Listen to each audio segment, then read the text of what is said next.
In my talk, my talk is going to be on the spectrum of emergent dreams and speculative, and it is the idea of Hackumenta.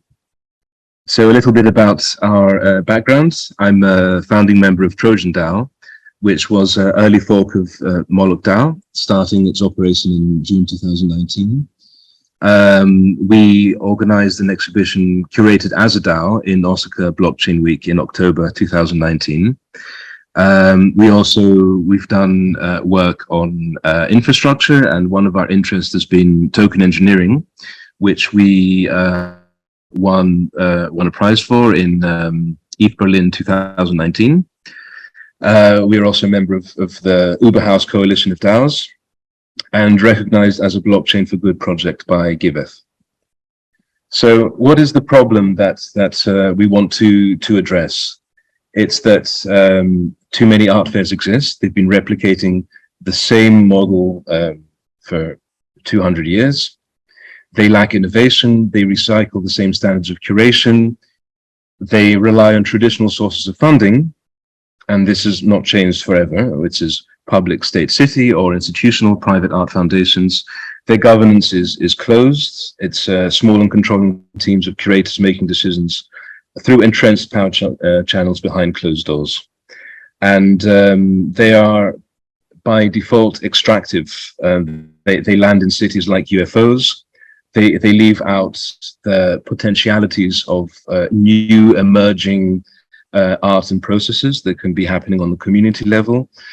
And they cost way too much to produce. They're extremely heavy material things, you know. And if you think about how art is implicated with power and how it's expressed through that, I think there's a strong correlation to make. You know, think about Venice Biennale, for example, where you have huge, heavy artworks being transferred around the world to get there, and how much it costs to produce them, and how little of that value is retained within the broader ecosystem of a city or of creative communities.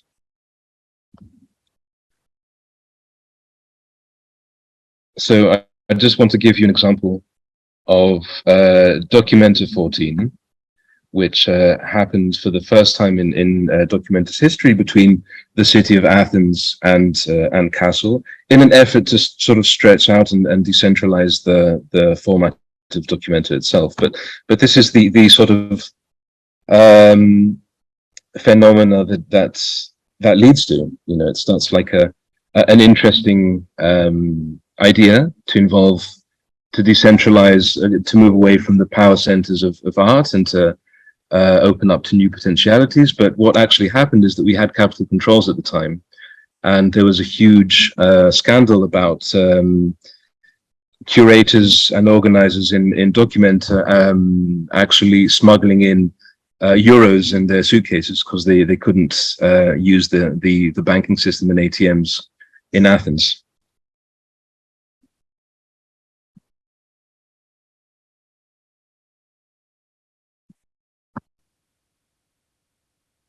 So imagining a future, a different kind of future, is a kind of nostalgia. You spend your whole life stuck in the labyrinth thinking about how you'll escape it one day and how awesome it'll be, and imagining the future keeps you going, but you never kind of get there. You just use this future to escape the present. An optimistic business of the future as a strategy for survival. The only other options are denial and despair. And this is about the idea of recycling, regurgitating of prefabricated futures, and how that sort of keeps us stuck when we're trying to engineer and create new futures. So public infrastructure is defined as technology where the total benefit generated for the community is greater than the individualized benefit to any particular entity. This is the idea of Hackumenta as a kind of a public good. So for such an event to happen successfully requires coordination between builders, thinkers, artists, the DAO ecologies, financial supporters, sponsors, and other stakeholders. And it would have to be sustainable and independent from traditional funding bodies.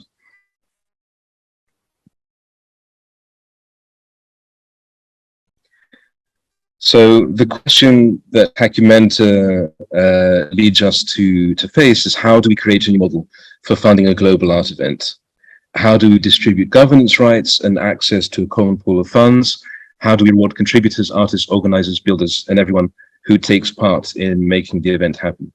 It's a problem of coordination failure.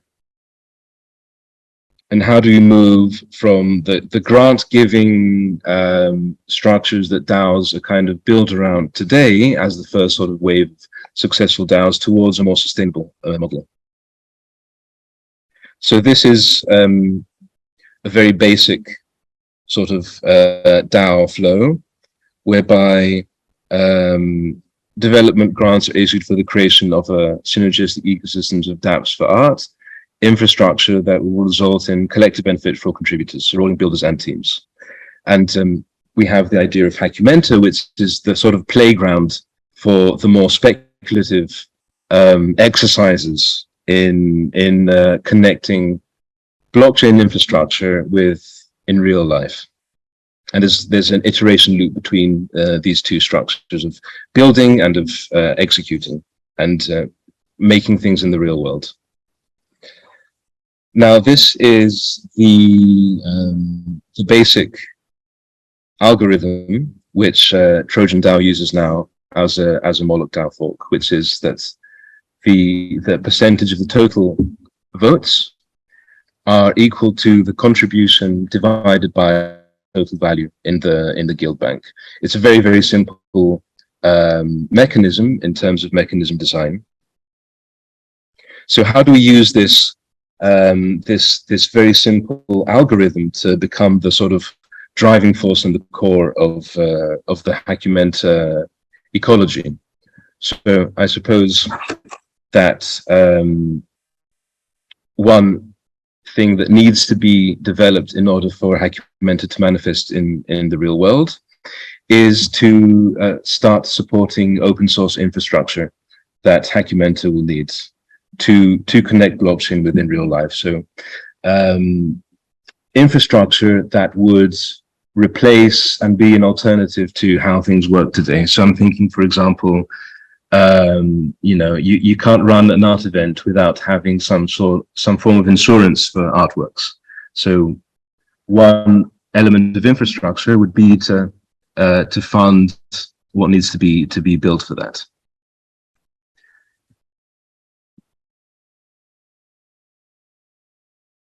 So we have builders and users using the infrastructure and revenue potentially coming back to the guild bank.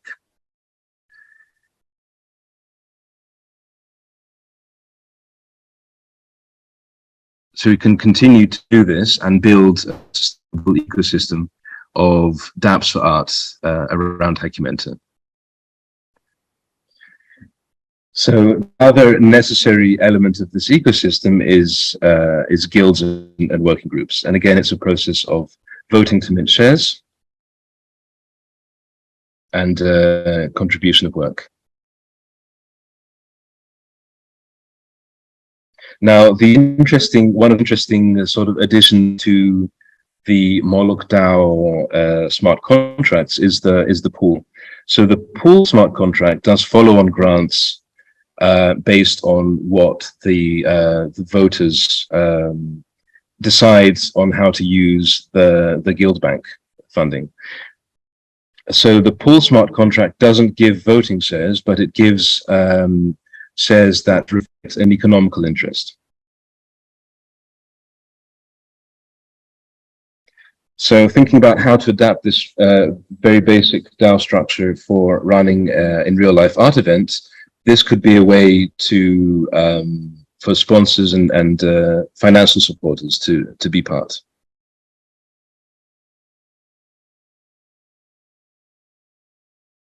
And the same goes for the art projects that are part of Hackumenta, which is the proof of concept decentralized art event. And this ecosystem then interacts with the broader world. So we have an ecosystem of builders, working groups inside the DAO, art projects that are participating, and sponsors and supporters under a common framework of mutual accountability.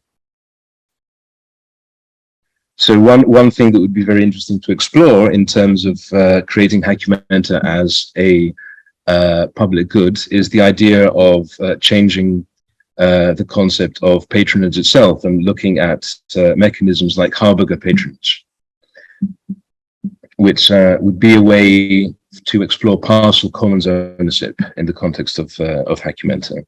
And this could be one of the decentralized applications that we could potentially think about. How do we fund and research and create for Hackumenta? So I want to sort of discuss a little bit about how do we even start to think about creating ideas of the future, and talk about. I mean, this is the idea of solarpunk, which is the speculative movement, a collaborative effort to imagine a world of prosperity, peace, sustainability, and beauty with what we have from where we are. And I think that being rooted in the now and thinking about how can we be creative, be interventional, be allowed to imagine is a very important position to have, to be able to sort of enter into the space of potentiality and think, okay, so with the materials we have now in our cities, in our art communities, in our environments, how do we start to take the existing infrastructure that exists around us and approach it in a transformative way, in a regenerative way? And I think that that is one of the fundamental roles of art that has sort of been lost somewhere along the way. Art has somehow become this sort of conservative field whereby maybe it's not so good to speculate, maybe it's not so good to sort of think outside the box and try to change things. But I think that we have to sort of, it's maybe our collective responsibility to try and bring this fire and this spark back.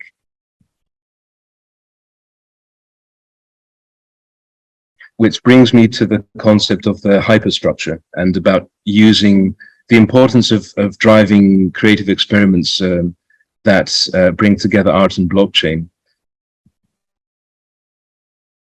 So blockchains have allowed the emergence of a new type of infrastructure called, which we call the hyperstructures.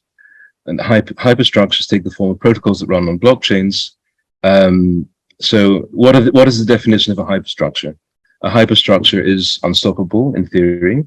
It runs as long as the underlying blockchain exists.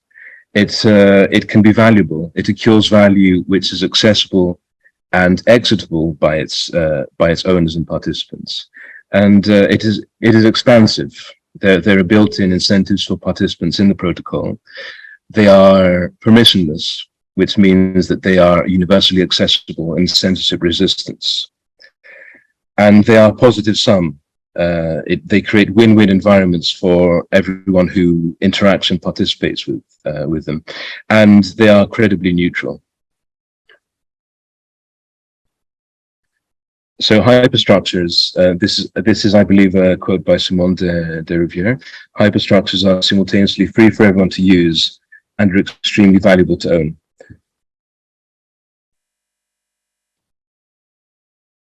So what I want to sort of end my presentation by sort of stressing the point that creative experiments that use blockchain are very important, and they really sort of change the way the fact that we use blockchain as a medium should change the way that we approach creative experiments, in the sense that they can be, in the future, they can be part of a configuration that we haven't even imagined yet, and we're sort of creating these speculative value flows in the present, using the material of the present that can almost sort of end up being part of these hyperstructural elements in the future that we cannot even yet imagine.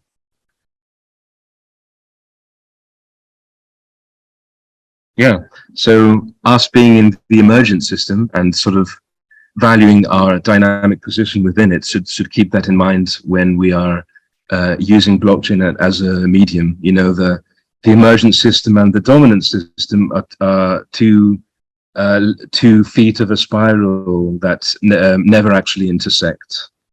they have their distinct positions and roles. Yeah, I think that pretty much completes my brief talk about Hackumenta in my presentation.